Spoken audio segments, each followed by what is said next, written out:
าชินาวงศารามรุ่งเรืองรองส่องแสงพระธรรม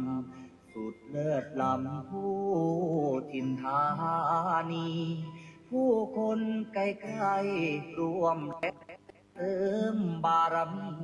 ด้วยศรัทธานำพาชีวีให้ลูกนี้สุขีเรื่อยมา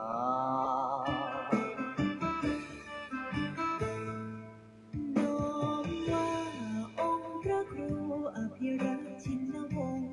ท่านผู้คอยหนุนนำดำรงจิตจะลงพระศาสนาบุญบารมีศาสตร์ส่องสีปกป้องภาราสั่งสอนธรรมเหล่าปวงศรัทธาเทศนาพ้นวัฏฏะสงสา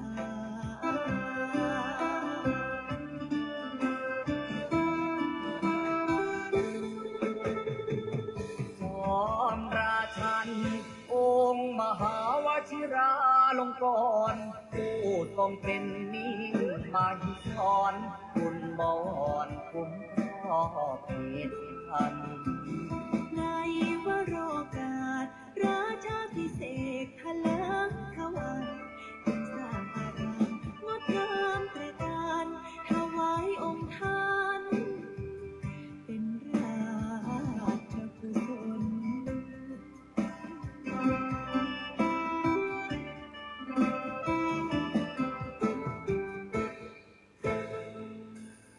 วัดป่าพุทธชินาวงศารามต้นเกิดไกลแส่สองเรือนามทั่วเขตข้ามต่างไทยยินยนศูนย์รวมจิตใจสุดเลื่อมใสในดวงกมลของศรัทธาเหล่าสาธุชนสุขเลิศล้นบ่มีใดปาน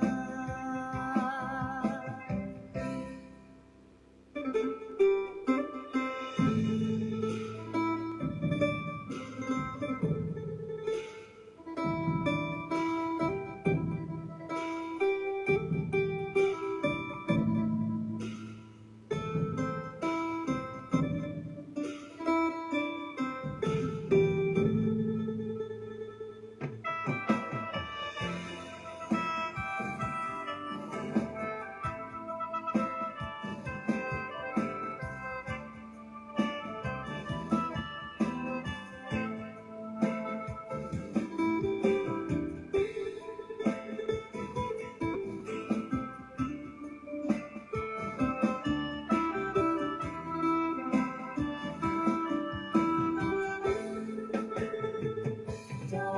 มราชันองค์มหาวชิราลงกรณ์ผู้ทรงเป็นมิ่งมาหิศรคุณบอนคุ้มครองเพศพันใน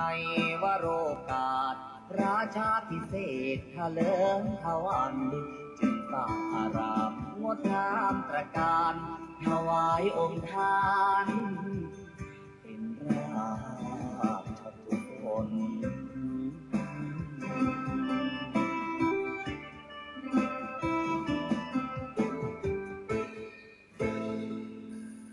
ถึงการอันมงคลของชนสังวรขอวันพาประนดน้อมก่อนกราบวิงวอนอ้อนอธิษฐานพระบารมีรุ่งเรืองสีนั้นจงบันดาลสิ่งศักดิ์สิทธิ์ทั่วถิ่นสถานโปรดช่วยประทานโลกนั้นร่มเย็น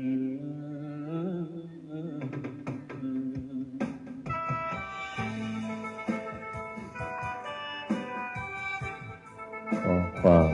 นอบน้อมในพระรัตนตรัยอันมีคุณพระพุทธคุณพระธรรมคุณพระสงฆ์ขอถวายความอาลัยในหลวงพ่อเจ้าพระคุณสมเด็จพระพุทธชินวงศ์องค์อดีตเจ้าวาดวัดพิชยญาติการามข ขอโอกาสและถวายความเคารพในพระมหาเถรานุเถระเพื่อนกัลยาณมิตรเพื่อนกัลยาณธรรมทุกรูปทุกท่าน ขอความสุขความสวัสดี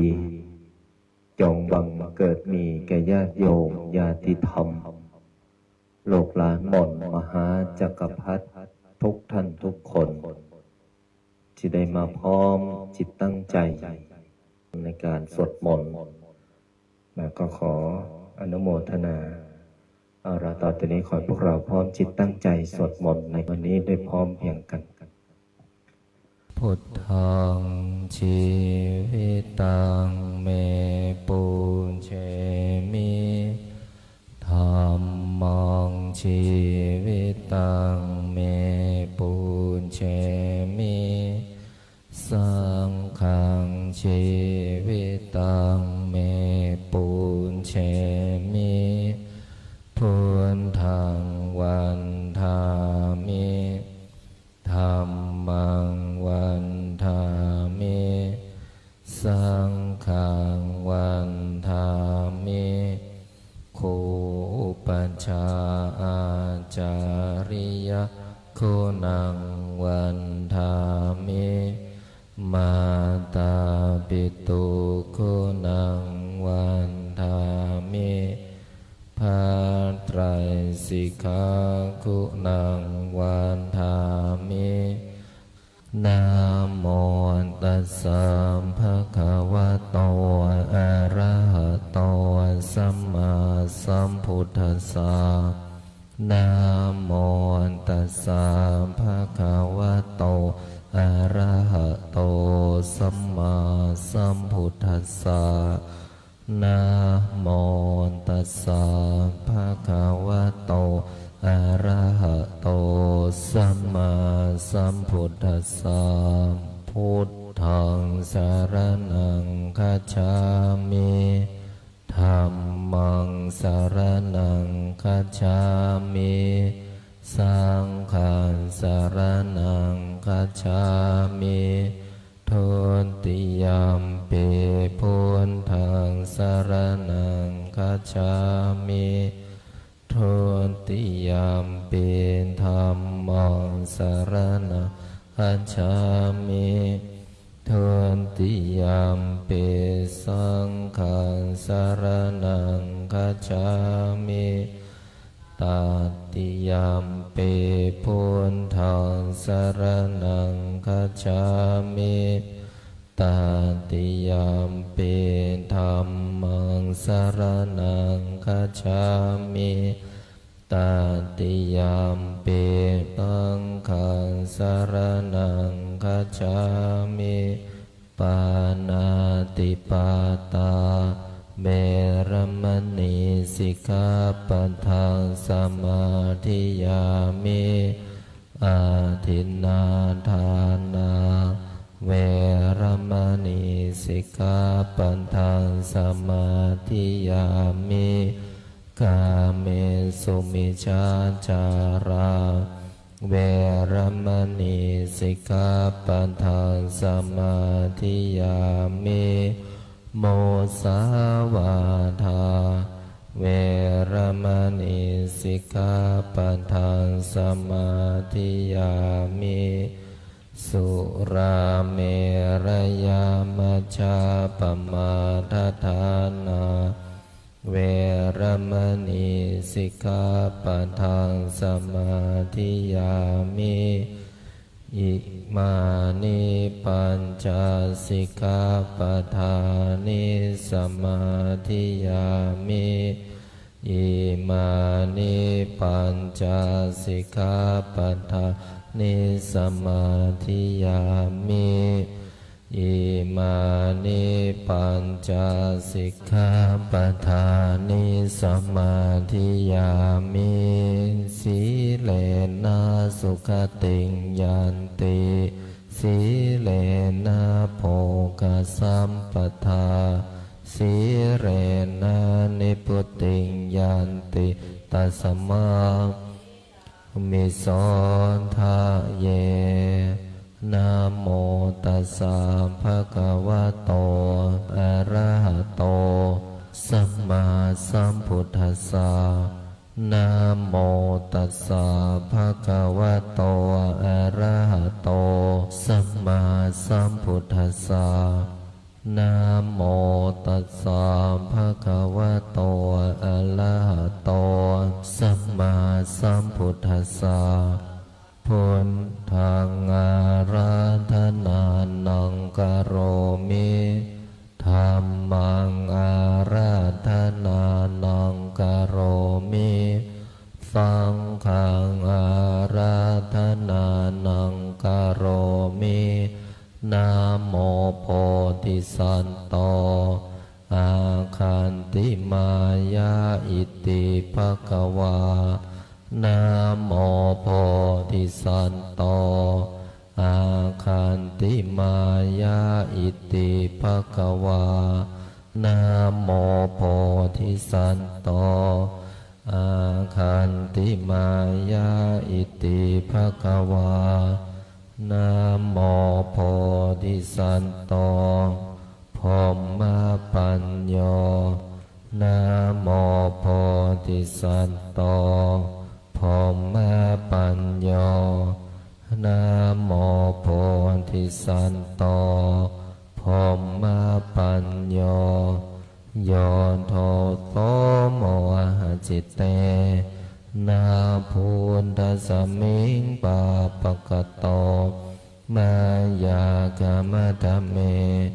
กะตังโทสังสัพพะปะปังวินาสันโตโยโทโสโมหะจิตเตนาธัมมะสมิงปาปะกะโตมายากามะธรรมเมกะตังโทสังสัพพะปะปังวินาสันโตโยโทโสโมหะจิตเตกัสสมิงปาปะกะโต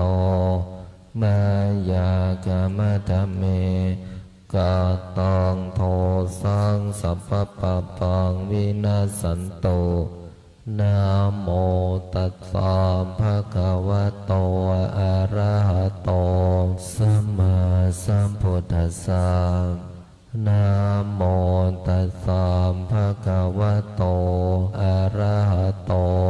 สัมมาสัมพุทธัสสะนะโม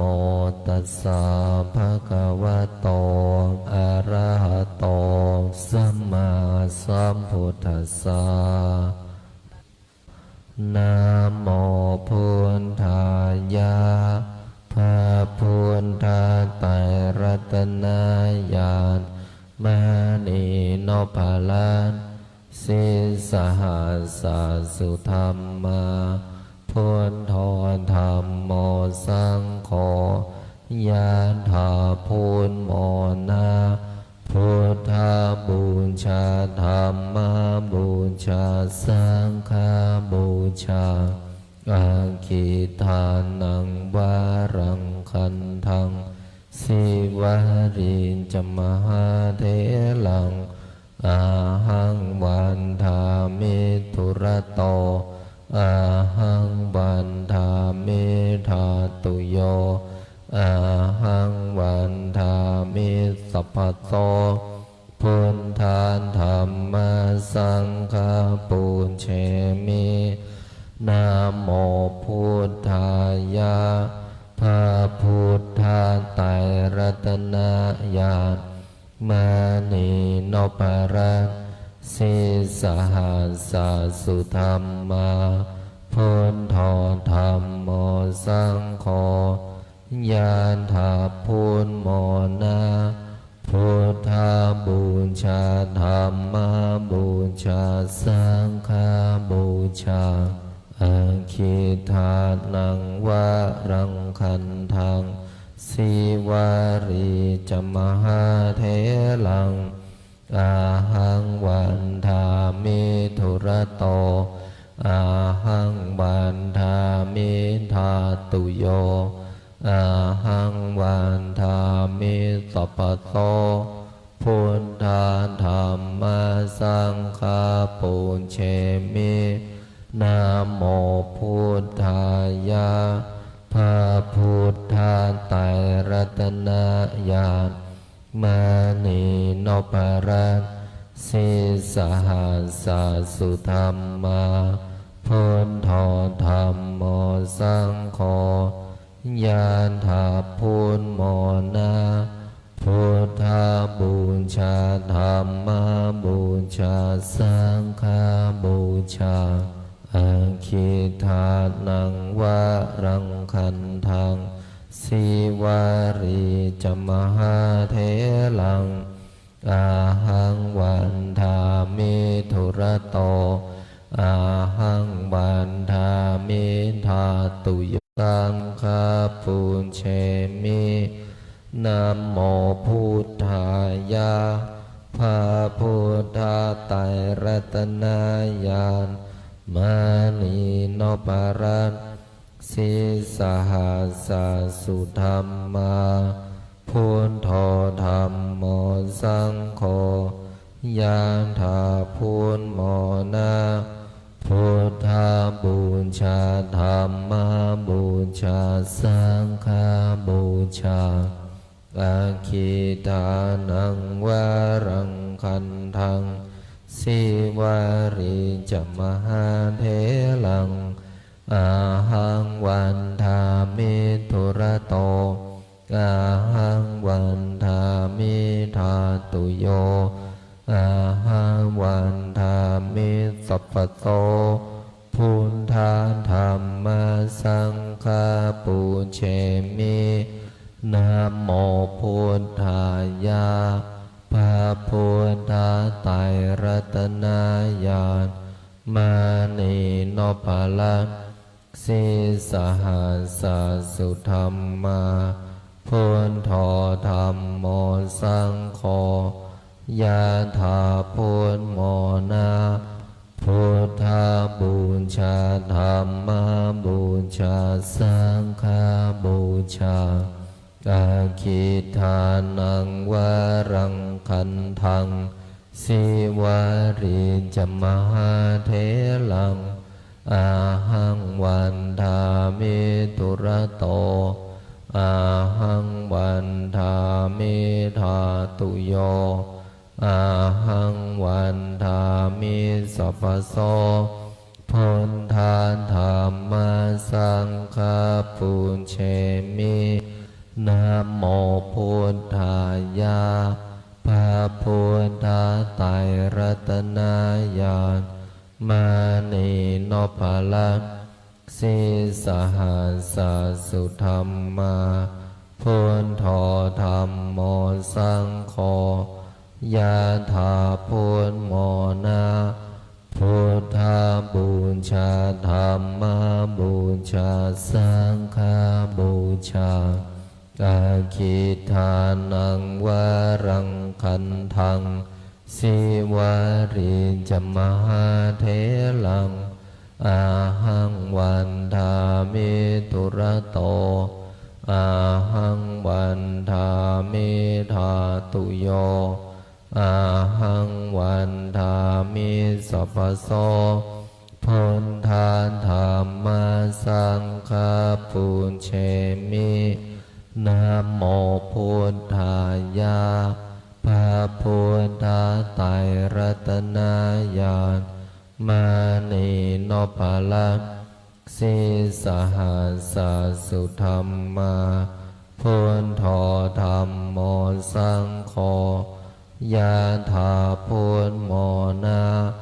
พุทธาบูชาธัมมาบูชาสังฆาบูชาอาคิทานังวะรังคันทังสิวารีจมหาเทลังอาหังวันทามิธุระโตอาหังวันทามิธาตุโยอาหังวันทามิสัพพโสพุทธาธัมมาสังฆาปุญเชมินะโมพุทธายะพ ระพุทธไตรรัตนญาณมานีนพลังสีสหัสสุธรรมาพุทโธธรรมโมสังโฆยะถาพุทโมนาพุทธาบูชาธรรมบูชาสังฆบูชาอาคิทานังวรังคันทังสิวาริจมหาเถลังอาหังวันทามิตุระโตอาหังวันทามิธาตุโยอาหังวันทามิสัพพโสพุทธาธรรมสังฆปุญเชมินะโมพุทธายะพระพุทธไตรรัตนญาณมานีนพลังสีสหัสสุธรรมาพุทโธธรรมโมสังโฆยะถาพุทโมนาพุทธาบูชาธรรมบูชาสังฆบูชาอาคิทานังวรังคันทังสิวาริจมหาเถลังอาหังวันทามิตุระโต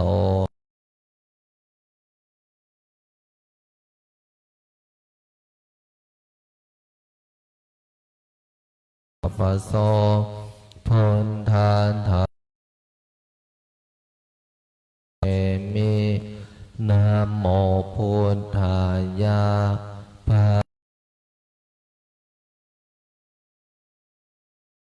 นีนพลังสีสหัสสุธรรมาพุทโธธรรมโมสังโฆยะถาพุทโมนาพุทธาบูชาธรรมบูชาสังฆบูชาอาคิทานังว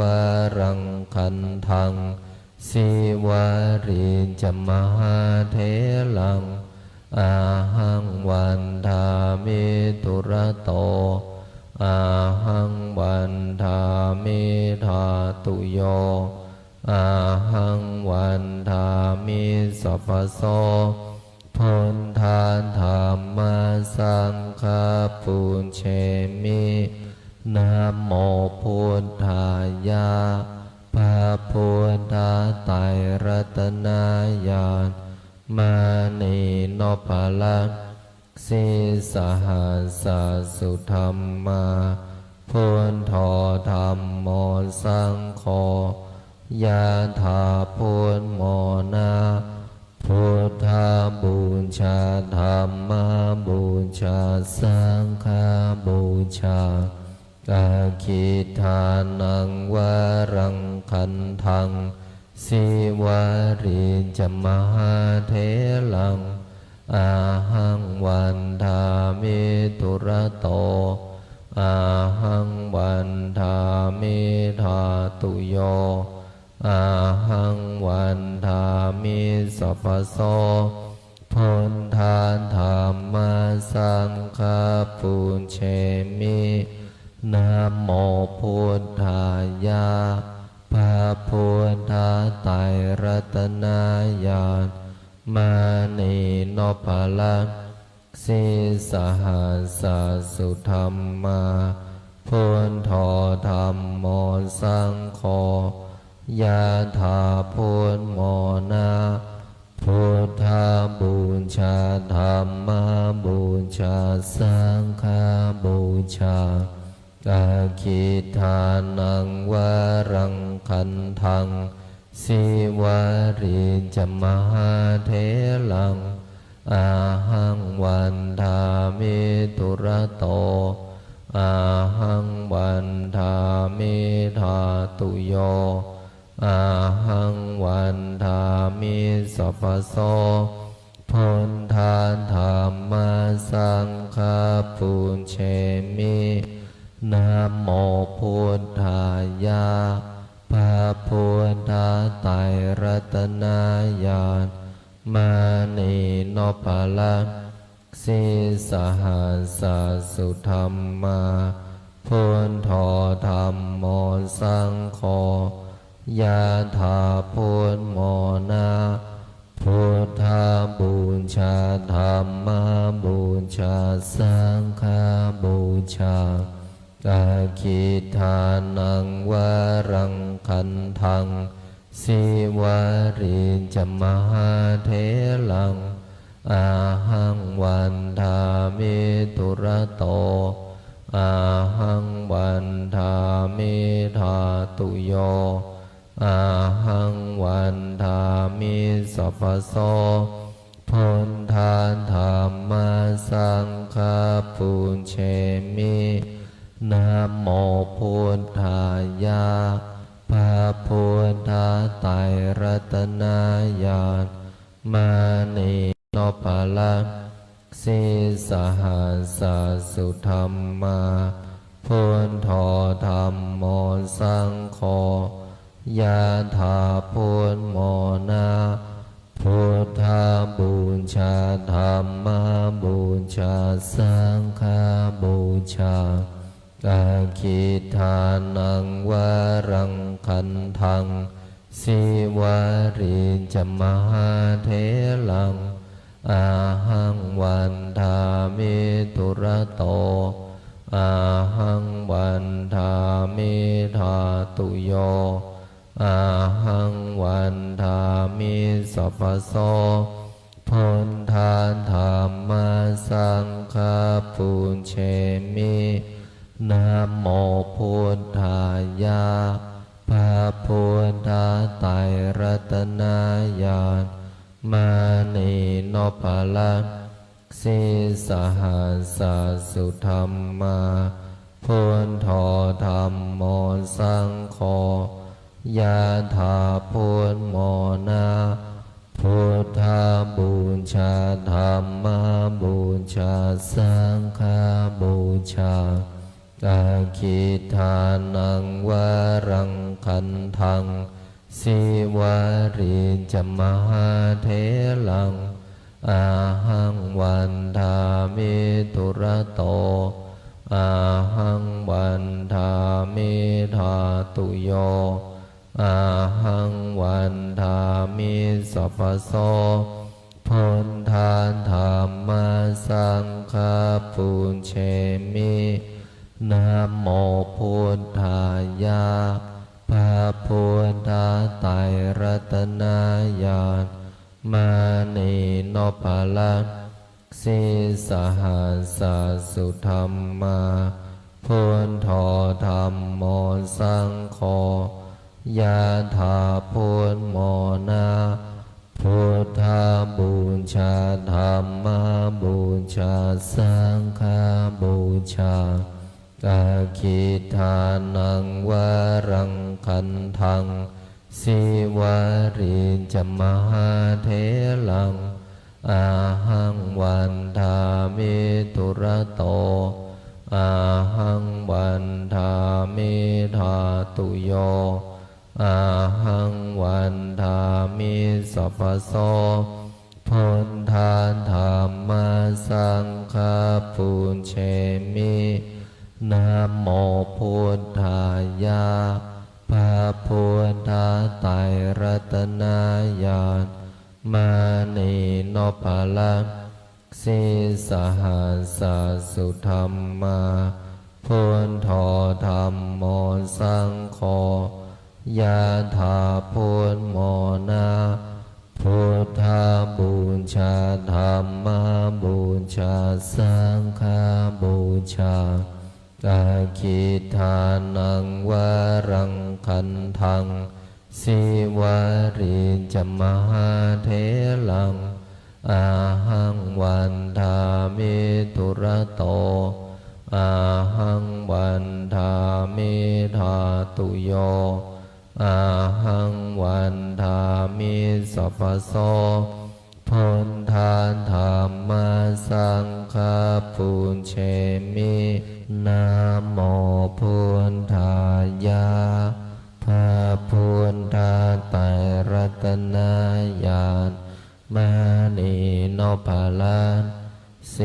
สหัสสะสุธรรมาพุทโธธัมโมสังโฆยะถาพุทโมนะพุทธบูชาธัมมาบูชาสังฆบูชาอาคิทานังวารังคันทังสิวารินจมหาเถลังอาหังวันทามิทุระโตอาหังวันทามิธาตุโยอาหังวันทามิสัพพะโตพุทธาธัมมาสังฆาปุญเชมินะโมพุทธายะพระพุทธไตรรัตนญาณมานีโนปรัตสิสหัสสะสุธรรมาพุทโธธัมโมสังโฆยะถาพุทโมนะพุทธบูชาธัมมาบูชาสังฆบูชาอาคิทานังวารังคันทังสิวาริจมหาเถลังอาหังวันทามิทุระโตอาหังวันทามิธาตุโยอาหังวันทามิสัพพะโตพุทธาธัมมาสังฆาปุญเชมินะโมพุทธายะพระพุทธไตรรัตนญาณมานีโนปรัตสิสหัสสะสุธรรมาพุทโธธัมโมสังโฆยะถาพุทโมนะพุทธบูชาธัมมาบูชาสังฆบูชาอาคิทานังวารังคันทังสิวาริจมหาเถลังอาหังวันทามิทุระโตอาหังวันทามิธาตุโยอาหังวันทามิสัพพะโตพุทธาธัมมาสังฆาปุญเชมินะโมพุทธายะพระพุทธไตรรัตนญาณมานีโนปรัตสิสหัสสะสุธรรมาพุทโธธัมโมสังโฆยะถาพุทโมนะพุทธบูชาธัมมาบูชาสังฆบูชาอาคิทานังวารังคันทังสิวาริจมหาเถลังอาหังวันทามิทุระโตอาหังวันทามิธาตุโยอาหังวันทามิสัพพะโสพุทธาธัมมาสังฆาปุญเชมิ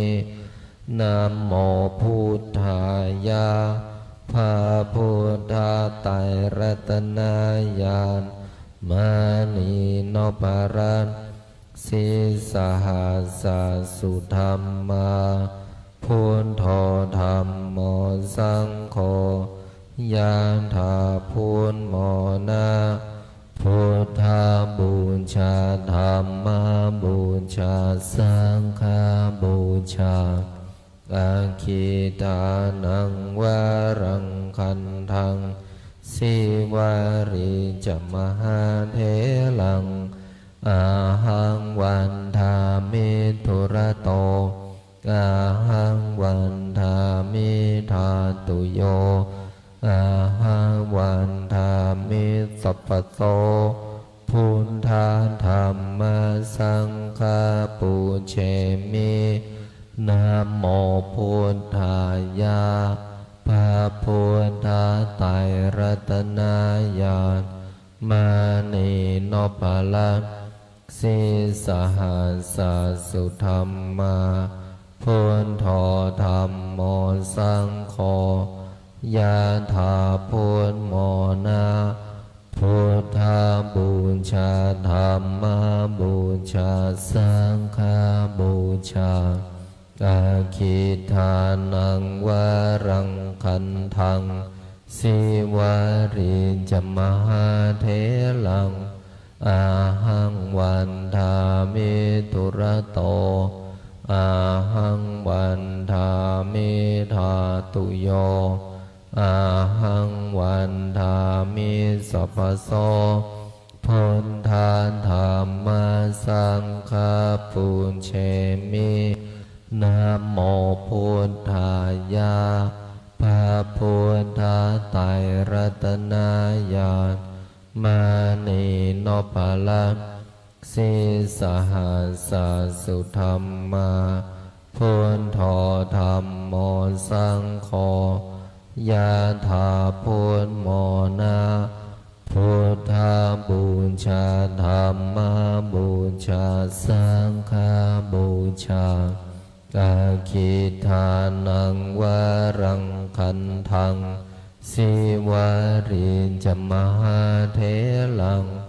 อาหังวันทามิตุระโตอาหังวันทามิธาตุโยอาหังวันทามิสัพพโสพุทธาธัมมาสังฆาปุญเชมินะโมพุทธายะพระพุทธไตรรัตนญาณมานีโนภลังสิสหัสสุธรรมาพุทโธธัมโมสังโฆยะถาพุทโมนะพุทธาบูชาธัมมาบูชาสังฆาบูชาอาคิทานังวารังคันทังสิวาริจมหาเถลังอาหังวันทามิตุระโตอาหังวันทามิธาตุโยอาหังวันทามิสัพพโสพุทธาธัมมาสังฆาปุญเชมินะโมพุทธายะพระพุทธไตรรัตนญาณมานีโนภลังสิสหัสสุธรรมาพุทโธธัมโมสังโฆยะถาพุทโมนะพุทธาบูชาธัมมาบูชาสังฆาบูชาอาคิทานังวารังคันทังสิวาริจมหาเถลังอาหังวันทามิตุระโตอาหังวันทามิธาตุโยอาหังวันทามิสัพพโสพุทธาธัมมาสังฆาปุญเชมินะโมพุทธายะพระพุทธไตรรัตนญาณมานีโนภลังสิสหัสสุธรรมาพุทโธธัมโมสังโฆยะถาพุทโมนะพุทธาบูชาธัมมาบูชาสังฆาบูชาอาคิทานังวารังคันทังสิวาริจมหาเถลังอาหังวันทามิตุระโตอาหังวันทามิธาตุโยอาหังวันทามิสัพพโสพุทธาธัมมาสังฆาปุญเชมินะโมพุทธายะพระพุทธไตรรัตนญาณมานีโนภลังสิสหัสสุธรรมาพุทโธธัมโมสังโฆ ยะถาพุทโมนะพุทธบูชาธรรมบูชาสังฆบูชาอาคิทานังวรังคันทังสิวาริจมหาเถลังอาหังวันทามิตุระโตอาหังวันทามิธาตุโยอาหังวันทามิสัพพโสพุทธาธรรมสังฆปุญเชมินะโมพุทธายะพระพุทธไตรรัตนญาณมานีโนปะละสิสหัสสุธรรมาพุทโธธรรมโมสังโฆยะถาพุทโมนะพุทธบูชาธรรมบูชาสังฆบูชาอาคิทานังวรังคันทังสิวาริจมหาเถลังอาหังวันทามิตุระโตอาหังวันทามิธาตุโยอาหังวันทามิสัพพโสพุทธาธรรมสังฆปุญเชมินะโมพุทธายะพระพุทธไตรรัตนญาณมานีโนปะละสิสหัสสุธรรมาพุทโธธรรมโมสังโฆยะถาพุทโมนะพุทธบูชาธรรมบูชาสังฆบูชาอาคิทานังวรังคันทังสิวาริจมหาเถลังอาหังวันทามิตุระโตอาหังวันทามิธาตุโยอาหังวันทามิสัพพโสพุทธาธรรมสังฆปุญเชมินะโมพุทธายะพระพุทธไตรรัตนญาณมานีโนปะละสิสหัสสุธรรมาพุทโธธรรมโมสังโฆยะถาพุทโมนะพุทธบูชาธรรมบูชาสังฆบูชาอาคิทานังวรังคันทังสิวาริจมหาเถลังอาหังวันทามิตุระโตอาหังวันทามิธาตุโยอาหังวันทามิสัพพโสพุทธาธรรมสังฆปุญเชมินะโมพุทธายะพระพุทธไตรรัตนญาณมานีโนปะละ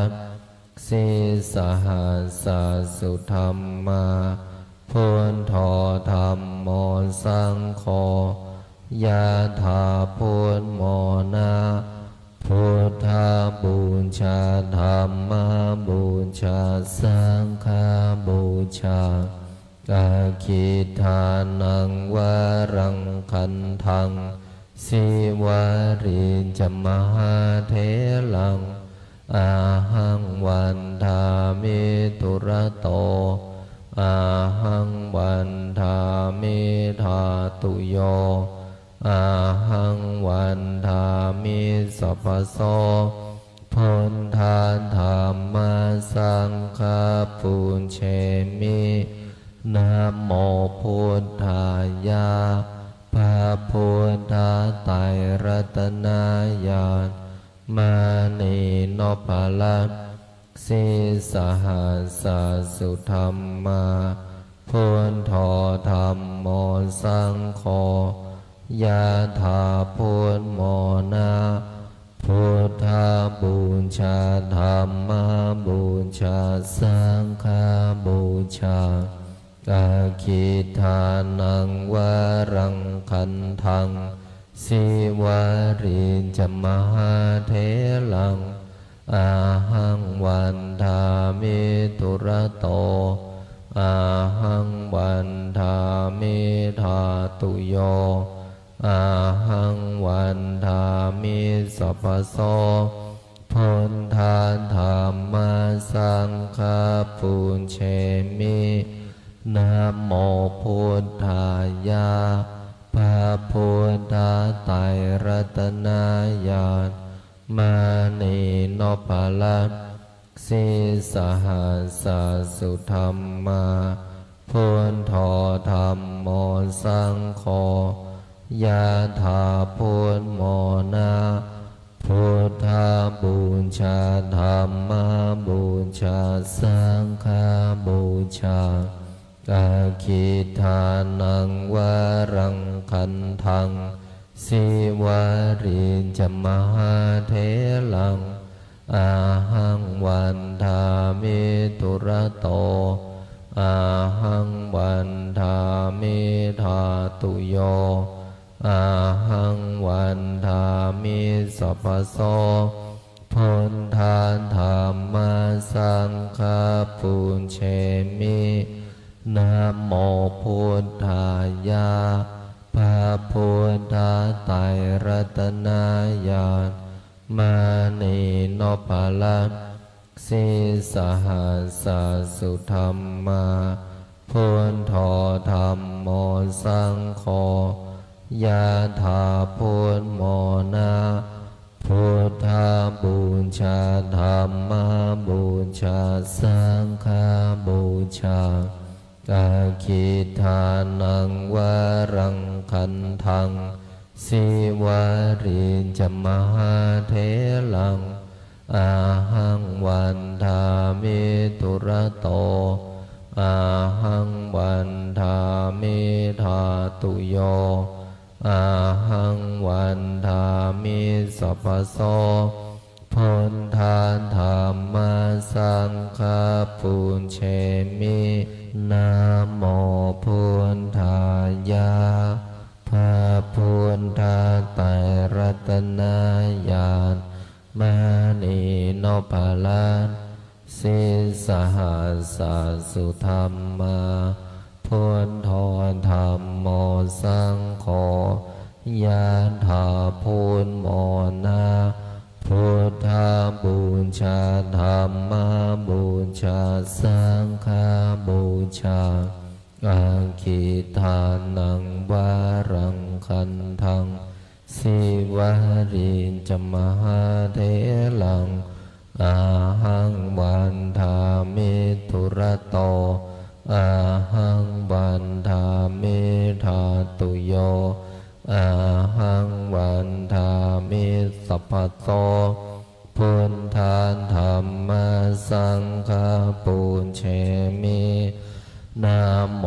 พุทธายะพระพุทธไตรรัตนญาณมานีนพรัตน์สิสหัสสุธรรมาพุทโธธัมโมสังโฆยะถาพุทโมนะพุทธาบูชาธัมมาบูชาสังฆาบูชาอาคิทานังวารังคันทังสิวาริจมหาเถลังอาหังวันทามิตุระโตอาหังวันทามิธาตุโยอาหังวันทามิสัพพโสพุทธาธัมมาสังฆาปุญเชมินะโมพุทธายะพระพุทธไตรรัตนญาณมานีนพรัตน์สิสหัสสุธรรมาพุทโธธัมโมสังโฆ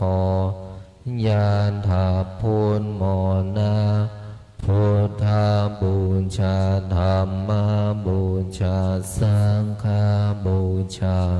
อาคิทานังวะรังคันทังสีวารีจมหาเทลังอาหังวันทามิทุระโตอาหังวันทามิทาตุโยอาหังวันทามิสัพพโตพุทธาธรรมสังฆาปุเชมินะโมพุทธายะพระพุทธไตรรัตนญาณมานีโนปาลันสิสหัสสุธรรมาพุทโธธรรมโมสังโฆยะถาพุทโมนาพุทธาบูชาธรรมบูชาสังฆบูชาอาคิทานังวะรังคันทังสีวารีจมหาเทลังอาหังวันทามิทุระโตอาหังวันทามิทาตุโยอาหังวันทามิสัพพโสพุทธาธรรมสังฆาปุเชมินะโมพุทธายะพระพุทธไตรรัตนญาณมานีโนปารันสิสหัสสุธรรมาพุทโธธรรมโมสังโฆยะถาพุทโมนาพุทธาบูชาธรรมบูชาสังฆบูชาอาคิทานังวะรังคันทังสีวารีจมหาเทลังอาหังวันทามิทุระโตอาหังวันทามิทาตุโยอาหังวันทามิสัพพโตพุทธาธรรมสังฆาปุเชมินะโมพุทธายะพระพุทธไตรรัตนญาณมานีโนปาลันสิสหัสสุธรรมาพุทโธธรรมโมสังโฆยะถาพุทโมนาพุทธาบูชาธรรมบูชาสังฆบูชาอาคิทานังวะรังคันทังสีวารีจมหาเทลังอาหังวันทามิทุระโตอาหังวันทามิทาตุโยอาหังวันทามิสัพพโสพุทธาธรรมสังฆาปุเชมินะโมพุทธายะพระพุทธไตรรัตนญาณมานีโนปาลันสิสหัสสุธรรมาพุทโธธรรมโมสังโฆยะถาพุทโมนาพุทธาบูชาธรรมบูชาสังฆบูชาอาคิทานังวะรังคันทังสีวารีจมหาเทลังอาหังวันทาเมตุระโตอาหังวันทาเมธาตุโยอาหังวันทาเมสัพพโตพุทธธรรมสังฆปุ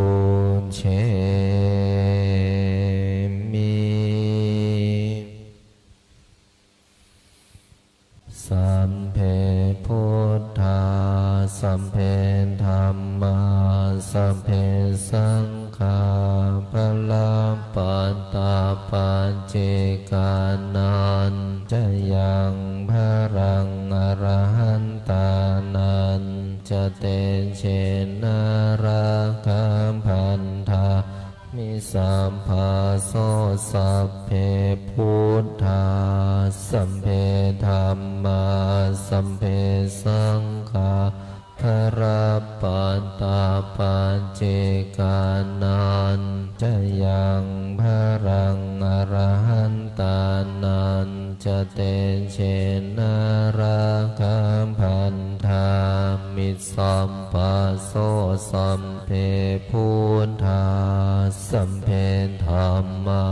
สัมเพสังฆาพละปันตาปัญเจกานันจะยังพรังอรหันตานันจะเตเชนาราคัมพันธามิสัมภาโสพุ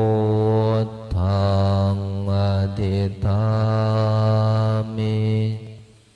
ธัมมังอดิธามิสังฆังอดิธามิขออำนาจบุญกุศลที่เกิดจากการสวดมนต์บทมหาจักรพรรดิบุญใดกุศลใดที่สำเร็จแล้วจงประสิทธิประทานพรให้ลูกหลานมนต์มหาจักรพรรดิทุกท่านทุกคนจงมีแต่ความสุขความเจริญนึกคิดทำปรารถนาสิ่งใดขอให้สิ่งนั้นพันสำเร็จสมความปรารถนาทุกประการอีกทั้งขอให้ทุกคนอย่าอดอย่าอยากอย่ายากอย่าจนให้มั่งให้มีให้ร่ำให้รวยมีเงินมีทองเหลือกินเหลือเก็บเหลือใช้มีสุขภาพร่างกายที่แข็งแรงมีอายุขัยที่ยืนยาวถึง100 ปีทุกท่านทุกคนเทินขออนุโมทนากราบลาพระรัตนตรัยได้พร้อมเพียงกัน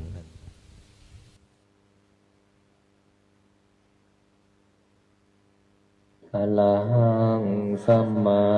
สัมพุทโธภะคะวาพุทธังภะคะวันตังอภิวาเท